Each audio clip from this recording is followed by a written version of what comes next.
Président.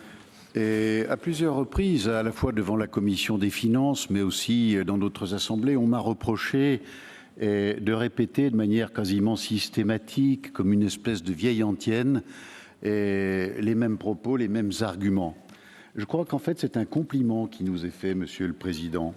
Lorsque, sur un compte administratif, pour la 4e fois consécutive, nous rappelons que nous avons diminué nos dépenses de fonctionnement, nous rappelons que nous avons augmenté nos dépenses d'investissement, que nous avons augmenté notre épargne, ça veut dire que nous n'avons pas varié sur les principes que nous avons posés en 2016 lorsqu'il s'est agi de présenter devant l'Assemblée nos stratégies budgétaires pour la durée de la mandature. Le pire c'eût été qu'on change de pied, qu'on change de position et qu'on change d'avis. Ce qu'on entend d'ailleurs trop souvent à l'Assemblée nationale lorsque l'on parle des finances de l'État, le défaut de constance, le défaut de ligne et le défaut de stratégie fait la fragilité des situations budgétaires. Nous n'avons pas varié, nous n'avons pas changé, parfois contre des vents contraires, et c'est ce qui nous permet aujourd'hui de présenter le 4e compte administratif de cette mandature qui présente des résultats qui sont de très, très grande qualité. Et qu'est-ce que l'on peut dire comme élément clé sur ce compte administratif? Il s'élève à un montant de 4 110 millions d'euros et 2 445 millions en fonctionnement et 1 86 millions en investissement. Sur un compte administratif, nous regardons toujours le taux d'exécution. Il s'élève à 96% en fonctionnement, 97% en investissement, c'est-à-dire qu'il est d'une parfaite exécution. Et il est d'ailleurs en hausse de 3 points par rapport à l'an passé, du fait d'une augmentation très significative de nos investissements sur l'année 2019. Donc je le redis, ce compte administratif, il consolide les résultats que nous avions déjà encaissés sur l'année 2016. Il sanctuarise les 300 millions d'euros d'investissement sur lesquels nous nous étions engagés, ce qui me permettra de dire une chose. On était un peu attendu au coin du bois. On disait, mais comme ils ont vraiment serré les dépenses de fonctionnement en 2016, 2017, 2018, vous verrez en 2019, ils seront contraints d'ouvrir les vannes, ils seront contraints de dépenser plus parce qu'il y aura des demandes auxquelles ils ne pourront pas résister. La réalité, c'est que sur 2019, nous diminuons encore nos dépenses de fonctionnement. Certes, c'est sans commune mesure avec ce que nous avions fait en 2016, mais nous les diminuons encore d'1 million d'euros. Ce que l'on peut constater aussi, c'est que les marges dégagées nous permettent d'investir, j'en dirai 2 mots tout à l'heure, massivement. Pour la première fois dans l'histoire de nos 2 collectivités regroupées, nous dépassons le milliard d'euros d'investissement. Et ça, c'est dû à un taux d'épargne inégalé qui désormais atteint 24% de notre budget. Je rappelle qu'il était de 16% sur le compte administratif 2015. Alors, quelques observations peut-être un peu plus précises. Et je voudrais remercier Monsieur le Président Quadrini, des observations qui ont été faites par le Césaire et qui a constaté que notre présentation écrite était très complète. Et c'est vrai que nous nous sommes améliorés au fil du temps. Ce n'était pas forcément le cas il y a 4 ans. Je vous remercie, Monsieur le Président, de le souligner parce qu'il y a un travail extrêmement important qui se fait de manière étroite avec nos services et avec les vôtres, de manière à ce que nous levions tout doute ou toute incertitude sur la sincérité de la présentation de nos comptes. Alors, sur le premier point, c'est sur le pilotage des dépenses de fonctionnement. Je rappelle qu'après 136 millions en 2016, 111 en 2017 et 55 en 2018, nous avons poursuivi en 2019 cette parfaite maîtrise. Peut-être une observation technique, mais nous parlons en euros. Sans actualisation monétaire. Il faut rajouter à ce million d'euros d'économie l'inflation sur un budget qui est un budget de fonctionnement, je leur dis, de 2 450 millions. Ça n'est pas neutre. Voilà. Et la deuxième observation que l'on peut présenter, c'est que le rythme d'augmentation, enfin le rythme de diminution de nos dépenses de fonctionnement doit être mis en parallèle avec l'évolution des dépenses de fonctionnement sur les précédentes mandatures. Si l'on prend la dernière mandature de la région Auvergne-Rhône-Alpes à laquelle nous avons succédé, l'augmentation des dépenses de fonctionnement est de 2,5 par an. De manière quasiment mécanique, on a une augmentation. Et je voulais dire que Et nous encaissons cette diminution alors même que l'État continue à diminuer ses aides à notre collectivité. Et je rappelle que nous sommes toujours impactés par le deuxième volet de la loi de finances qui considère que la dotation de compensation de la réforme de taxes professionnelles est une variable d'ajustement. C'est une compensation à laquelle l'État ne devrait pas toucher. Dans la deuxième partie de la loi de finances, il y touche systématiquement et il continue sur 2019 à ne pas payer à la région son dû, c'est la compensation de la réforme de la taxe professionnelle. Je voudrais rappeler que les méthodes que nous avons utilisées cette année sont les mêmes que sur les années précédentes. Maîtrise de nos frais généraux, une surveillance très précise de la politique achat. On avait douté de l'efficience de la mise en place dans notre collectivité d'un service achat centralisé et de dispositifs d'achat centralisés. Le résultat se fait sentir. La région achète pour un peu plus de 500 millions d'euros. Quand on centralise les choses, on s'aperçoit qu'on achète mieux et à moindre coût. Je rappelais qu'évidemment nos dispositifs d'intervention ont été simplifiés, que nous avons optimisé les frais financiers. C'est ce qui explique d'ailleurs que nos dépenses de fonctionnement sont essentiellement des dépenses d'intervention et que la part frais généraux est une part extrêmement faible. Voilà ce que l'on peut dire sur ce premier point, sur les dépenses de fonctionnement et sur leur parfait pilotage. Le deuxième point sur lequel je voudrais faire des observations, c'est sur la capacité d'autofinancement. Quand nos comptes sont examinés par la Cour des comptes ou par la Chambre régionale, quand nous sommes examinés de manière précise par les agences de notation, le premier chiffre que l'on regarde, c'est l'évolution de la capacité d'autofinancement. Capacité d'autofinancement qu'on met souvent en rapport avec le montant de l'annuité de la dette et le montant total de la dette, puisque c'est cette capacité d'autofinancement qui fait le fameux chiffre de 3 années et demie d'extinction de la dette si nous n'investissons pas en dehors de notre capacité d'autofinancement. Et cette capacité d'autofinancement, elle a considérablement évolué depuis 2016.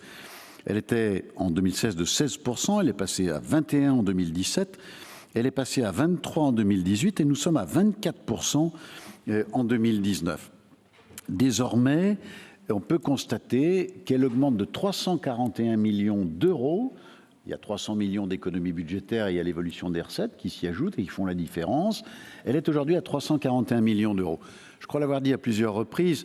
Moi, il y a une unité de mesure que j'aime beaucoup utiliser, c'est la construction de lycées neufs. Un lycée neuf, ça coûte environ 50 millions d'euros. Ça veut dire que l'on peut autofinancer 7 lycées neufs par an dans notre région Auvergne-Rhône-Alpes. Et si j'écoute Madame Vernet-Caron, ce qui m'arrive de temps en temps, je change d'unité de mesure, j'utilise le musée des tissus de Lyon et je constate que l'on peut réaliser 6 musées des tissus en autofinancement, en rappelant par hasard que c'est l'investissement le plus important en France en matière culturelle. Voilà. Donc, ce qui nous permet d'aboutir à cela, c'est la parfaite maîtrise de nos dépenses de fonctionnement. Je le redis, nous absorbons toujours les diminutions de financement de l'État.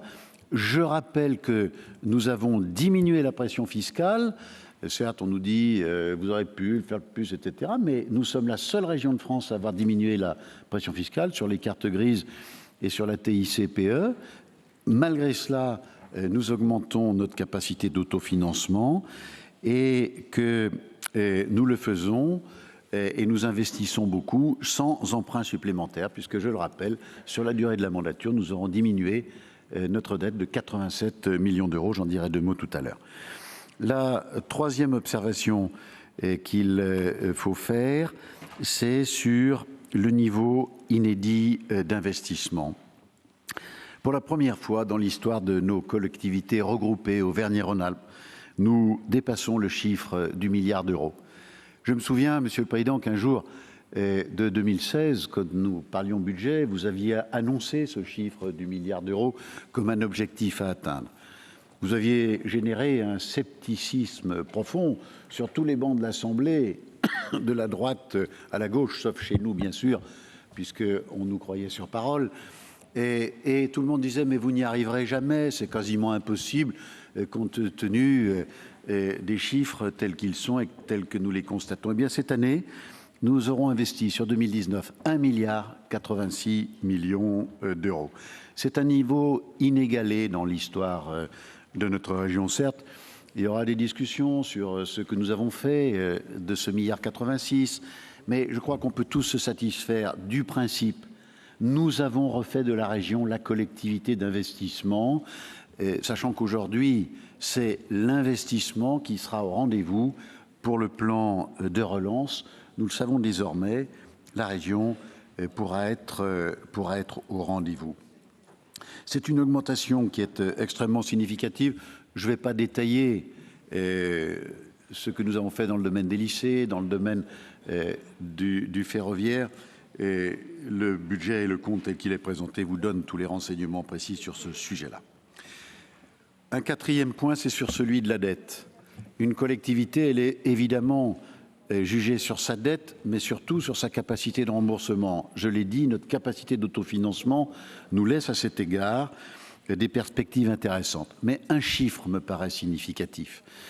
Alors que sur les 10 années qui ont précédé notre mandature, la dette n'a cessé d'augmenter. Et je voudrais vous rappeler le rapport de la Chambre régionale des comptes sur le compte administratif 2015, où la Chambre régionale des comptes nous disait « si vous continuez à dépenser autant en fonctionnement, à la fin de la mandature, vous serez obligé d'augmenter l'impôt parce que vous ne pourrez plus rembourser votre dette ». Eh bien nous, sur cette mandature, depuis le mois de janvier 2016, nous sommes parvenus à réduire notre dette de 87 millions d'euros. En même temps, notre capacité d'autofinancement a augmenté. Et j'indiquais tout à l'heure, il y a un indicateur qui est essentiel en finances publiques, c'est l'indicateur de la durée d'extinction de la dette. Nous prenons la capacité d'autofinancement et nous la mettons en rapport avec notre dette. En Auvergne-Rhône-Alpes, désormais, il faut 3 années et demie pour éteindre la dette. Le seuil d'alerte, il est à plus du double. Ça veut dire que désormais, nous avons une dette solvable, et c'est important, bien sûr, pour le contribuable, parce que quand on ne peut pas rembourser la dette, on monte l'impôt, mais c'est surtout important pour nous, et je voudrais en dire un mot, sur les taux d'intérêt qui nous sont appliqués par les organismes prêteurs. Et nous empruntons désormais à taux négatif, bien sûr sur du court terme, et là nous ne sommes pas les seuls. Mais je voudrais le signaler parce que c'est très important. La région Auvergne-Rhône-Alpes est la seule région de France à avoir emprunté à taux négatif sur des prêts à 2 ans, c'est-à-dire que ce n'est plus sur le court terme.